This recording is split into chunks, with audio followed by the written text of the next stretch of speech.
शञ्च मे मयश्च मे प्रियञ्च मे नुकामश्च मे कामश्च मे सौमनसश्च मे भद्रञ्च मे श्रेयश्च मे वस्यश्च मे यशश्च मे भगश्च मे द्रविणञ्च मे यन्ता च मे दत्ता च मे क्षेमश्च मे धृतिश्च मे विश्वञ्च मे महश्च मे संविच्च मे ज्ञात्रञ्च मे सोश्च मे प्रसोश्च मे क्षीरञ्च मे लयश्च मरुतञ्च मे मृतञ्च मे यक्ष्मञ्च मे नामयश्च मे जीवातुश्च मे दीर्घायुत्वञ्च मे नमित्रञ्च मे भयञ्च मे सुगञ्च मे शयनञ्च मे सूषा च मे सुदिनञ्च मे ॐ नमो भगवते रुद्राय नमस्ते रुद्रमन्यव उतोत इषवे नमः अस्तु धन्वने बाहुभ्यामुदते नमः यात इषः शिवतमा शिवं बभूवते धनुः शिवाशरव्या यातवतया नो रुद्रमुडया याते रुद्रशिवा तनूरघोरा पापकाशिनी तया नस्तनुवाशन्तमया गिरिशन्ताभिजागशीः रामृशङ्गिरिशन्तहस्ते बिभर्ष्यस्तवे शिवाङ्गिरित्रतां कुरु माहि गुंषेः पुरुषं जगत् शिवेन वचसा त्वा गिरिसाक्षा वदामसि यथा नः सर्वमिज्जगदयक्ष्मगं सुमना असत् अद्य वोचदधिभक्ता प्रथमो देव्योऽभिषक् अहेगुश्च सर्वाञ्जं भयं सर्वाश्च नान्यः अदौ यस्ताम्रो अरुण उत बभ्रस्सु मङ्गलः ये चेमागुं रुद्रा अभितो दिक्षु श्रुताः सहस्रशो वैशाखेण ईमहे असव्यो वसर्पति नीलग्रीवो विलोहितः गोपा अदृशन्नदृशन्नुदहार्यः उतैनं विश्वाभूतानि सदृष्टो वृणयादिनः नमो अस्तु नीलग्रीवाय सहस्राक्षाय मीढुषे अथो ये अस्य सत्त्वानो हन्तेभ्यो करन्नमः प्रमुञ्च धन्वनस्त्वमुभयोरात्मयोर्ज्याम्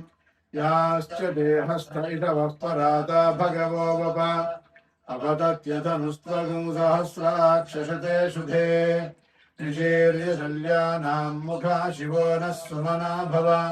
विद्यन्धनः कपर्दिनो विशल्यो बाणवागुम् उत अनेशन्नस्येष आभुरस्य निषङ्गतिः याते हेतर्मे धृष्टमहस्ते बभूवते धनुः तयास्मान् विश्वतस्त्वमयक्ष्मया परिभुजा नमस्ते अस्त्वायुधायानातताय धृष्णवे उभाभ्यामुदते नमो बाहुभ्यां तव धन्वने हरिते धन्वनो हेतिरस्मान् वृणक्तु विश्वतः अधो येषु धिस्तवारे अस्मिन् निधेहितम् नमस्ते अस्तु भगवन् विश्वेश्वराय महादेवाय त्र्यम्बकाय त्रिपुरान्तकाय त्रिकाग्निकालाय कालाग्निरुद्राय नीलकण्ठाय मृत्युञ्जयाय सर्वेश्वराय सदाशिवाय श्रीमन्महादेवाय नमः हिरण्यबाहवे सेनान्ये दिशां जपतये नमो नमः वृक्षेभ्यो हरिकेशेभ्यः पशूनां पतये नमो नमः तत्पिञ्जराय त्रिशीमते पथीनां पतये नमो नमः बभ्रुषाय विव्याधिनेन्नानां पतये नमो नमो हरिकेशायोपवीतिने पुष्टानां पतये नमो भवस्य हेत्यै जगतां पतये नमो नमो रुद्राय ददाविने क्षेत्राणां पतये नमो नमः श्रोताय हन्त्याय वनानां पतये नमो नमो रोहिताय स्थपतये वृक्षाणां पतये नमो नमो मन्त्रिणे वाणिजाय कक्षाणां पतये नमो नमो भुवन्तये वारिवस्पतायौषधीनां पतये नमो नम उच्चै घोषाय क्रन्दयते पत्तीनां पतये नमो नमः कृत्स्नवेताय सत्त्वनां पतये नमः नमः सहमायुनिव्याधिना व्याधिनीनां नमो नमः ककुभायुनिषङ्गिणे स्तेनानां पतये नमो निषङ्गिण इषुधिमते तस्कराणां वञ्चते परिवञ्चते स्थायूनां पतये नमो नमो निचेरवे परिचरायारण्यानां नमो नमः सृगाविभ्यो जिघागुंसभ्यो मुष्णदां पतये नमो नमो सिमभ्यो मत्तञ्च प्रकृन्तानां पतये नमो नम उष्णीषिणे गिरिचराय कुरुञ्चानां पतये नमो इषुमभ्यो धन्वाविभ्यश्च वो नमो नम आतन्वाभ्यः प्रतिदधानेभ्यश्च वो नमो नम आयश्चभ्योभ्यश्च वो नमो नमोऽस्यभ्यो विद्यद्भ्यश्च वो नमो नम आशीनेभ्यः शयानेभ्यश्च वो नमो स्वपद्भ्यो जाग्रद्भ्यश्च वो नमो नमस्तिष्ठद्भ्यो धावद्भ्यश्च वो नमो सभाभ्यः सभापतिभ्यश्च वो नमो नमो अश्वेभ्योऽश्वपतिभ्यश्च नमः व्याधिनीभ्यो विविध्यन्तेभ्यश्च वो नमो उगणाभ्यस्तृणोहतेभ्यश्च वो नमो नमो गृत्सेभ्यो गृत्सपतिभ्यश्च वो नमो नमो व्रातेभ्यो व्रातपतिभ्यश्च वो नमो नमो गणेभ्यो गणपतिभ्यश्च वो नमो नमो विरूपेभ्यो विश्वरूपेभ्यश्च वो नमो नमो महद्भ्यः शल्लकेभ्यश्च वो नमो नमो रथिभ्यो रथेभ्यश्च वो नमो रथेभ्यो रथपतिभ्यश्च वो नमो नमः सेनाभ्यः सेनानिभ्यश्च वो नमो नमः शत्रुभ्यः सङ्ग्रहीतृभ्यश्च वो नमो नमस्तक्षभ्यो रथकारेभ्यश्च वो कुलालेभ्यः कर्मारेभ्यश्च वो नमो नमः पुञ्जिष्टेभ्यो निषादेभ्यश्च वो नमो इषुकृभ्यो धन्वकृभ्यश्च वो नमो नमो मृगयुभ्यः स्वनिभ्यश्च स्वभ्यश्वपदिभ्यश्च वो नमः नमो भवाय च रुद्राय च नमः शर्वाय च पशुपतये च नमो नीलग्रीवाय च शितिकण्ठाय च नमः कबद्धे च व्यक्तकेशाय च नमः सहस्राक्षाय च शतधन्वने नमो गिरिशाय च शिपिविष्टाय च नमो मेढुष्टमाय च नमो ह्रस्वाय च वामनाय च नमो बृहते च वर्षीयसे च नमो वृद्धाय च संवृद्धने नमो अग्र्याय च प्रथमाय च नमः आशवे च गिराय च नमः शीघ्राय च नमः ऊर्ध्याय च वस्वन्याय च नमः श्रोतस्याय च दीप्याय च नमो ज्येष्ठाय च कनिष्ठाय च नमः पूर्वजाय च परजाय च नमो मध्यमाय च बुद्ध्याय च नमः स्वाभ्याय च प्रतिसर्याय च नमो याम्याय च क्षेम्याय च नमः उर्वर्याय च खल्याय च नमः श्लोक्याय च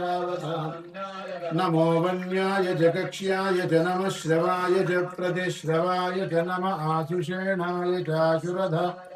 शूराय चावभिन्दते च नमो वर्मिणे च वरूधिने च नमो बिल्मिने च कवचिने च नमः श्रुताय च श्रुतसेनाय च नमो दुन्दुभ्याय च हनन्याय च नमो धृष्णवे च प्रमृषाय च नमो दूताय च प्रहिता नमो निषङ्गिणे चेषु धिमते च नमस्तीक्ष्णे च वेशाय च नमः स्वायुधाय च सुधन्वने च नमः श्वत्स्याय च पथ्याय च नमः काप्याय च नीत्याय च नमः सूद्याय च सरस्याय नमो नाद्याय च वैशन्ताय च नमः कूप्याय च भट्याय च नमो वर्ष्याय च मेघ्याय च विद्युत्याय च नमः ईध्र्याय च तप्याय च नमो वात्याय च रेष्मे वास्तव्याय च वास्तुपाय च नमः सोमाय च रुद्राय च नमस्ताम्राय च अरुणाय च नमः शृङ्गाय च पशुपतये च नमः उग्राय च भीमाय नमो अग्रे वधाय च दूरे वधाय च नमो हन्त्रे च हनीयसे च नमो वृक्षे केशेभ्यो हरिकेशेभ्यो नमस्तात् नमः शम्भवे च मयो भवे च नमः शङ्कराय च मयस्कराय च नमः शिवतराय च नमस्तीर्थ्याय च कूल्याय च नमः पार्याय च वार्याय च नमः प्रतरणाय चोत्तरणाय च नमः आचार्याय च लाध्याय नमः षष्ठ्याय च फेन्याय च नमः श्रीगत्याय च प्रभात्याय च नमः हिरण्याय च प्रभक्ष्याय च नमः किंशिराय च क्षय नमः कपर्दिने च पुलस्तये च नमो गोष्ठ्याय च कृत्याय च नमः स्तल्प्याय च कात्याय च गह्वरेष्ठाय च नमो प्रदय्याय च निवेश्याय च नमः पागुंसव्याय च नमः सुष्ट्याय च हरित्याय च नमो लोप्याय चोलप्याय च नमः ऊर्व्याय च शूर्व्याय च नमः पर्ण्याय च पर्णसद्याय नमोपगुरमाणाय चाभिघ्नते च नमः खिदते च प्रखिदते च नमो वक्किरिकेभ्यो देवानां हृदयेभ्यो नमो विक्षीणकेभ्यो नमो विचिन्वत्केभ्यो नमः निर्हतेभ्यो नमः मीवत्केभ्यः अन्धसस्पदे दरिद्रन्नीललोहिता येषां पुरुषाणामेषां पशूनां माभेर्मारोगो येषां किञ्चनाममति याते रुद्रशिवा तनुः शिवा विश्वाः भेषजी शिवा रुद्रस्य भेषजी तया नो मृडजीवसे इमागुं रुद्राय तपसे कवर्धिने क्षयद्वीराय प्रभरामहे मतिम् यथा नश्यमशद्विपदे चतुष्पदे विश्वं पुष्टं ग्रामे अस्मिन्ननातुरम् मृडानो रुद्रतनो मयस्कृधि क्षयद्वीराय नमसा विधेमते यच्छञ्चयाश्च मनुराजजे पिता तदस्यामतवरुद्रप्रणीतौ मानो महान्तमुतमानो अर्धकं मान उक्षन्तमुतमान उक्षितम् मानो वधीः पितरं मोत मातरं प्रियामानस्तनुवो रुद्ररीरिषः तोकेतनजे मान आयुषिमानो गोषुमानो अश्वेषुरीरिषः वीरान् मानो रुद्रभामितो वधीर्हविष्मन्तो नमसा विधेमते आरात्ते गोघ्न उत पूरुषघ्ने क्षयद्वीराय सुम्नमस्मेते अस्तु रक्षाजनो अधिच देव भ्रूत्यधाजनः शर्म यच्छद्विपरुहाः स्तुहि श्रुतं गर्तहृदञ्जुवानं मृगन्नभे ममुपहतृमुग्रम् मृडाचरित्वे रुद्रस्तवानो अन्यन्ते अस्मन्निवपन्तु सेनाः परिणो रुद्रस्य हेतुर्वृणक्तु परित्रेतस्य दुर्मतिरघायोः अवस्थिरा मघवद्भ्यस्तनुष्वमेध्वस्तोकायतनयाय मृडया मेढुष्टमशिवतमशिवो नः सुमना भव परमे वृक्ष आयुधं निधाय कृत्यं वसान आचरपिनाकं बिभ्रतागहि विकिरितविलोहित नमस्ते अस्तु भगवः यास्ते सहस्रगुहेतयोऽन्यमस्मन्निवपन्तु ताः सहस्राणि सहस्रथा बाहुवोस्तव हेतयः ईशानो भगवः पराचीनामुखागृभिः सहस्राणि सहस्रशो ये रुद्राधिभूम्याम् तेषां सहस्रयोजने वसन्त्वानि तन्मसि अस्मिन्महत्यर्णवेऽन्तरिक्षे भवाधि नीलग्रीवाश्चितिकण्ठाः सर्वाधः क्षमाचराः नीलग्रीवाश्चितिकण्ठा दिवगं रुद्रा उपश्रिताः ये वृक्षेषु सस्तिञ्जरा नीलग्रीवा विलोहिताः ये भूतानामधिपतयो विशिखाशः कपर्दिनः ये अन्येषु विविध्यन्ति पात्रेषु पिबतो जनान् ये पथां पथि रक्षय ऐलवृथा युव्युधः ये तीर्थानि प्रचरन्ति शृगावन्तो निषङ्गिणः य एतावन्तश्च भूयागुंसश्च दिशो रुद्रावितस्थिरे तेषां सहस्रयोजने वसन्त्वानि तन्मसि नमो रुद्रेभ्यो ये पृथिव्यां येऽन्तरिक्षे ये दिवीशामन्नं वातो वर्षमिषवस्तेभ्य दश प्राचीर्दश दक्षिणा दश प्रतीचीर्दशोदीचीर्दशोर्ध्वास्तेभ्यो नमस्ते नो मृडयन्तु ते यं विष्णु यश्च नो द्वेष्टितं वोजुम्भे दधामि त्र्यम्बकं यजामहे सुगन्धिं पुष्टिवर्धनम् उर्वारुकमिव बन्धनान् मृत्योर्मुक्षीयमामृतात् यो रुद्रो अग्नौ यो अप्सु य ओषधीषु यो रुद्रो विश्वा भुवना विवेश तस्मै रुद्राय तमस्तु हयस्वचस्वधन्वायो विश्वस्य क्षयति भेषजस्य यक्ष्वामहे मनसाय रुद्रं नमो धद्देवमसुरन्दुरस्य अयं मे हस्तो भगवान् अयं मे भगवत्तरः अयं मे विश्वभेदं शिवाभिवर्षणः एते सहस्रमयुतं पाशावृत्या वृत्याय हन्तवे तान् यज्ञस्य मायजा सर्वानवयजामहे मृत्यवे स्वाहा मृत्यवे स्वाहा ॐ नमो भगवते रुद्राय विष्णवे मृत्युर्मे पाहि प्राणानां ग्रन्थिर्जरुद्रो मा विशान्तकः तेनान्नेनाप्यायस्व नमो रुद्राय विष्णवे मृत्युर्मे पाहि ॐ शान्तिः शान्तिः शान्तिः ॐ अग्ना विष्णु सजोषसे मा वर्धन्तु वाङ्गिरः द्युम्नैर्वाजेभिरागतम् वाजश्च मे प्रसवश्च मे प्रयतिश्च मे प्रसिद्धिश्च मे धीतिश्च मे क्रतुश्च मे स्वरश्च मे श्लोकश्च मे श्रावश्च मे श्रुतिश्च मे ज्योतिश्च मे शुभश्च मे प्राणश्च मे बाणश्च मे ध्यानश्च मे धुश्च मे चित्तञ्च महाधीतञ्च मे वाक्च मे मनश्च मे चक्षुश्च श्रोत्रञ्च मे दक्षश्च मे बलञ्च म ओजश्च मे सहश्च म आयुश्च मे जलाच म आत्मा तमोश्च मे शर्म च मे वर्म च मेऽङ्गानि च मे स्थानि च मे परोगंसि शरीराणि च मे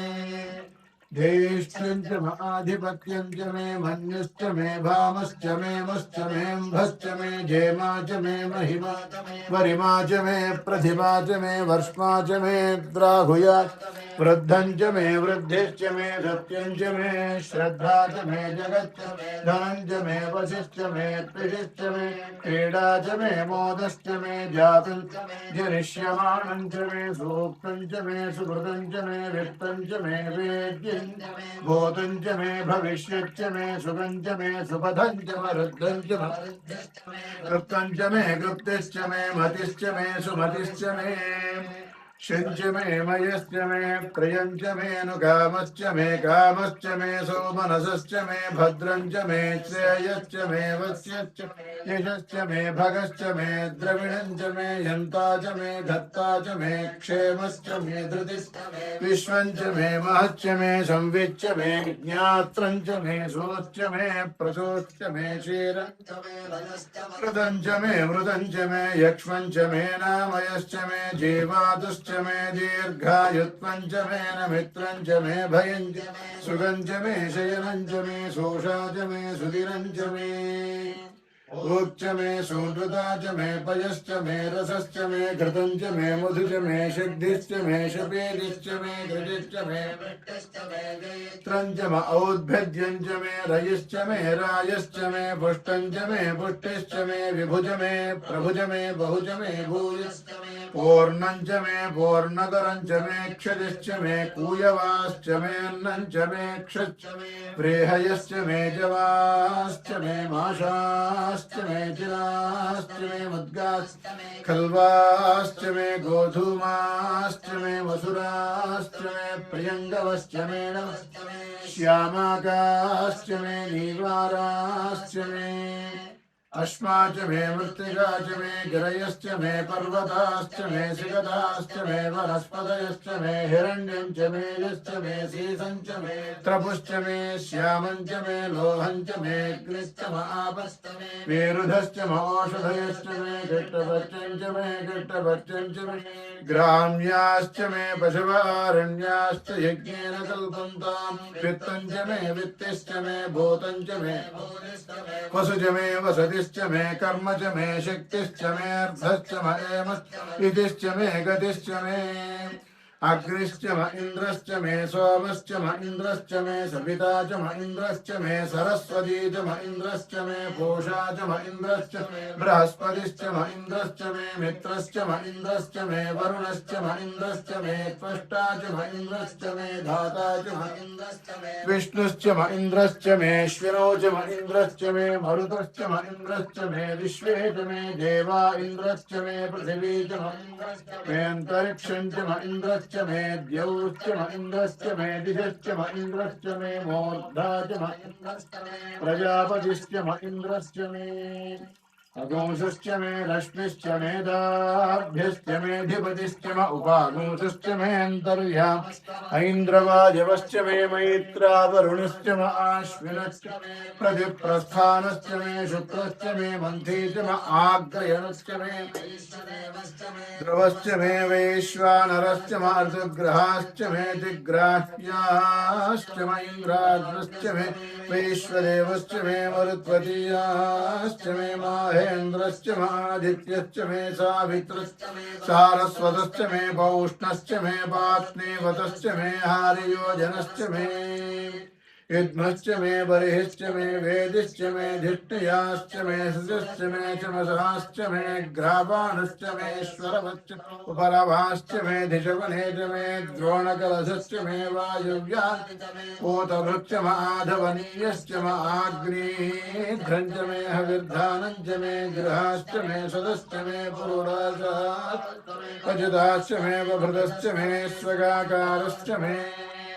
अग्निश्च मे घर्मश्च मे अर्कश्च मे सूर्यश्च मे प्राणश्च मे श्वमेधश्च मे पृथिवी च मे दिदिश्च मे द्यौश्च मे शक्वरीरङ्गुलज्योतिषश्च मे यज्ञेन कल्पन्तामृक्ष मे साम च मे स्तोमश्च मे इलिश्च मे दीक्षा च मे तपश्च मातुश्च मे रात्रयोर्वृष्ट्या बृहद्रथन्तरे च मे यज्ञेन कल्पेताम् गर्भाश्च मे वत्साश्च मे त्रयविश्च मे त्रयवीच मे दित्यभाश्च मे दित्यौही च मे पञ्चाविश्च मे पञ्चावी च मे त्रिवत्सश्च मे त्रिवत्सा च मे तुल्यभाश्च मे तुल्यौही च मे पष्टभाश्च मे पष्टौही च मौक्षा च मे वशा च मर्डभश्च वेहश्च मे नड्वाञ्च मे धेनुश्च महायुर्यज्ञेन कल्पतां प्राणो यज्ञेन कल्पतामपानो यज्ञेन कल्पतां व्यानो यज्ञेन कल्पतां चक्षुर्यज्ञेन कल्पतां श्रोत्रं यज्ञेन कल्पतां मनो यज्ञेन कल्पतां वाग्यज्ञेन कल्पतामात्मा यज्ञेन कल्पतां यज्ञो यज्ञेन कल्पताम् एकादश मे त्रिस्रश्च मे पञ्च च मे सप्त च मे नव च मे एकादश च मे त्रयोदश च मे पञ्चदश च मे सप्तदश च मे नवदश च मे एकविंशतिश्च मे त्रयोविंशतिश्च मे पञ्चविंशतिश्च सप्तविंशतिश्च मे नवविंशतिश्च मे एकत्रिंशश्च मे त्रयस्त्रिंशश्च मे चतुस्रश्च मे द्वादश च मे षोडश च मे विंशतिश्च मे चतुर्विंशतिश्च मे अष्टाविंशतिश्च मे त्रिंशच्च मे षट्त्रिंशच्च मे चत्वारिंशच्च चतुश्चत्वारिंशच्च मे अष्टाचत्वारिंशच्च मे भाजश्च प्रथमश्चाभिजश्च क्रतुश्च शुभश्च मूर्ध विष्णुश्चान्त्याजनश्चान्त्यश्च भुवनश्च भुवनश्चाधिपतिश्च विरादेवहोर्मरुर्यज्ञैर्बृहस्पतिरुक्थामधानः सगोषसद्विश्वे देवा सूक्तवाचः पृथिवी मधुमाहि पुंशीर्मधुमनिष्ये मधु वक्ष्यामि मधु वदिष्यामि मधुमतीं देवेभ्यो वाचमुद्यासकं शुश्रूषेण्यां पुष्येभ्यस्तन्मा देवा शोभायै पितरोऽनुमदन्तु ॐ शान्ति शान्ति शान्तिः ॐ सहस्रशीर्षा पुरुषः सहस्राक्षः सहस्रपात् स भूमिं विश्वतो भृत्वा अत्यतिष्ठद्दशाङ्गुलम् पुरुष एवेदगुं सर्वम् यद्भूतं यच्च भव्यम् उतामृतत्वस्येषानः यदन्नेनातिरोहति एतावानस्य महिमा अतो ज्यायागश्च पूरुषः पादोऽस्मि विश्वाभूतानि त्रिपादस्यामृतं दिवि त्रिपादोर्ध्व उदेत् पुरुषः पादोऽस्येह भवात् पुनः ततो विश्वं व्यक्रामति शासनाशये अधि तस्माद् विराडजायत विराजो अधिपूरुषः स जातो अत्यरिच्यत पश्चाद्भूमिमथो पुरः यत्पुरुषेण हविषा देवा यज्ञमतन्वत वसन्तो अस्यासीदाज्यम् इद्मः शरद्धविः सप्तास्यासन् परिधयः त्रिसप्तसमिधः कृताः देवा यज्ञं तन्वानाः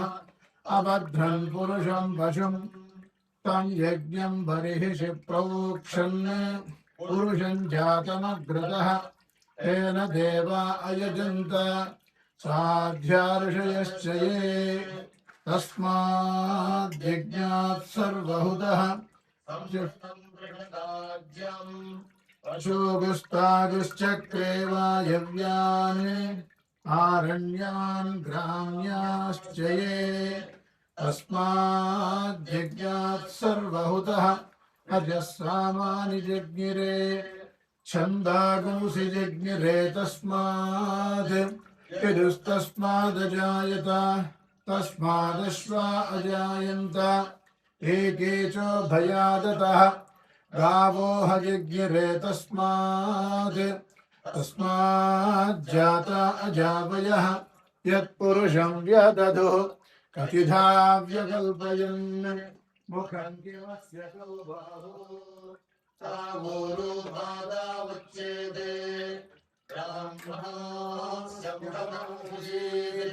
बाहुराजिन्यः कृतः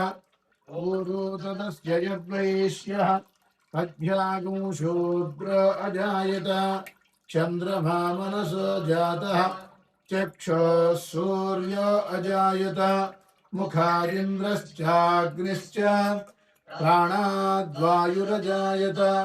नाभ्या आसीदन्तरिक्षम् शीर्ष्णोद्यौ समवर्तत अभ्यां भूमिर्दिशश्रोत्रात् तथा लोकागुम् अकल्पयन् नेतं पुरुषं महान्तम् आदित्यवर्णं तमसस्तु पारे सर्वाणि रूपाणि विजित्य धीरः नामानि कृत्वाभिवदं यदास्ते दाता पुरस्ताद्यमुदा जहार शक्रः प्रविद्वान् प्रदिशस्य तस्रः तमेवं विद्वान् अमृत इह भवति नान्यः पन्था अयनाय विद्यते यज्ञेन यज्ञमयजन्त देवाः तानि धर्माणि प्रथमान्यासन् ते हनागं महिमानः सजन्ते यत्र पूर्वे साध्याः सन्ति देवाः अद्भ्यः सम्भूतः पृथिव्यैरसाच्च विश्वकर्मणः समवर्तताधि तस्य त्वष्टा विदधद्रूपमेति तत्पुरुषस्य विश्वमाजानमग्रे वेदाहमेतं पुरुषं महान्तम् आदित्यवर्णं तमसः परस्तात् तमेवं विद्वान् अमृत इह भवति नान्यः पन्था प्रजापतिश्चरति गर्भे अन्तः अजायमानो बहुधा विजायते तस्य धीराः परिजानन्ति योनिम् मरीचीनां पदमिच्छन्ति वेधसः यो देवेभ्य आतपति यो देवानां पुरोहितः पूर्वो यो देवेभ्यो जातः नमो ऋचाय ब्राह्मये ऋचं ब्राह्मं जनयन्तः देवा अग्रे तदब्रुवन् यस्त्वैवं ब्राह्मणो विद्यात् तस्य देवा अशन्वसे ह्रीश्च ते लक्ष्मीश्च पत्न्यौ अहोरात्रे पार्श्वे नक्षत्राणि रूपम् अश्विनौ व्याप्तम् इष्टं मनिषाण अमुं मनिषाण सर्वं मनिषाण जातवेदसे सुनवाम सोममराति यतो निदहाति वेदः सनः परुषदति दुर्गाणि विश्वानावेव सिन्धुं दुरिताक्षिणीः तामग्निवर्णां तपसा ज्वलन्तीं वैरोचनीं कर्मफलेषु जुष्टां दुर्गां देवीं शरणमहं प्रपद्ये सुतरसितरसे नमः अग्ने त्वं पारयानव्यो अस्मान् स्वस्तिभिरति दुर्गाणि विश्वा ओश्च पृथ्वी बहुला न उर्वी भवातोकायतनशय्योः विश्वानिनो दुर्गः जातवेदस्सिन्धुन्ननावादुरितादिवर्षि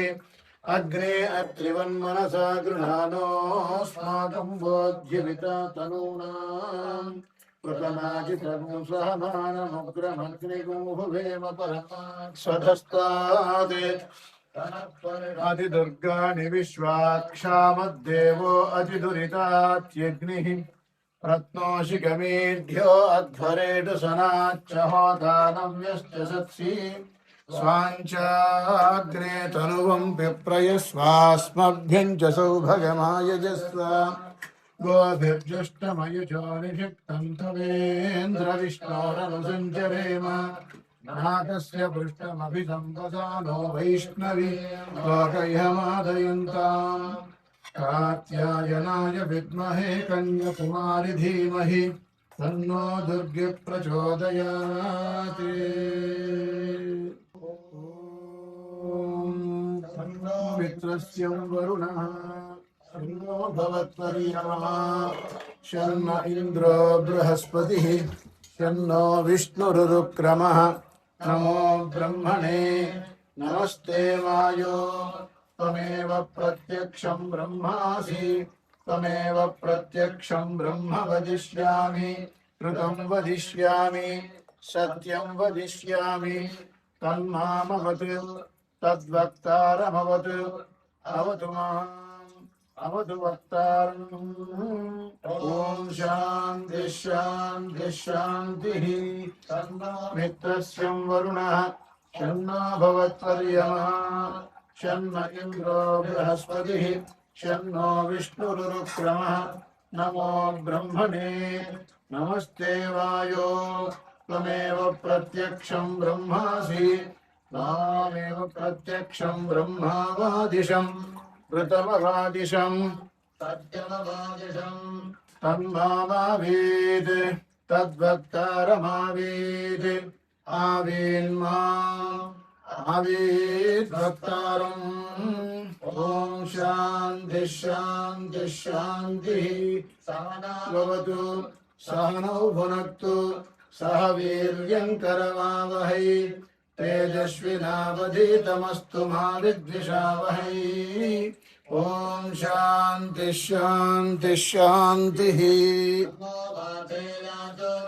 या चानुदिता तस्यै वाचे नमो नमो वाचे नमो वाचस्पतये नमर्षिभ्यो मन्त्रकृभ्यो मन्त्रपतिभ्यो मामृषो मन्त्रकृतो मन्त्रपतयः पराधर्माहमृषीं मन्त्रकृतो मन्त्रपति पराधां वैश्वदेवीं वाचमुद्यासगं शिवामतस्थां जुष्टां देवेभ्यः शर्म मेद्यौ शर्म पृथिवी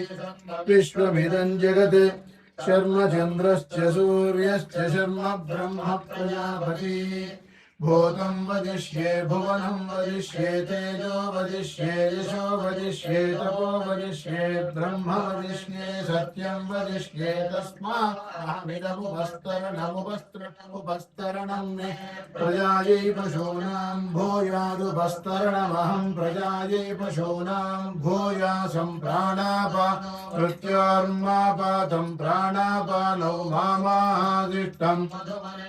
मधुजनिष्ये मधुवक्ष्यामि मधुवदिष्यामि मधुमति देवेभ्यो वाचमुद्यासगं शुश्रूषेण्याः मनुष्येभ्यस्तन्मा देवा अवन्तु शोभा पितरोऽनुमदन्तु ॐ शान्तिः शान्तिः शान्तिः रावृणीमहे गातुं यज्ञाय गातुं यज्ञपतये दैवे स्वस्तिरस्तु नः स्वस्तिर्मानुषेभ्यः ऊर्ध्वं च गातु भेषजं शन्नो अस्तु द्विपदे शञ्चतुष्पदे ॐ शान्तिः शान्तिः शान्तिः।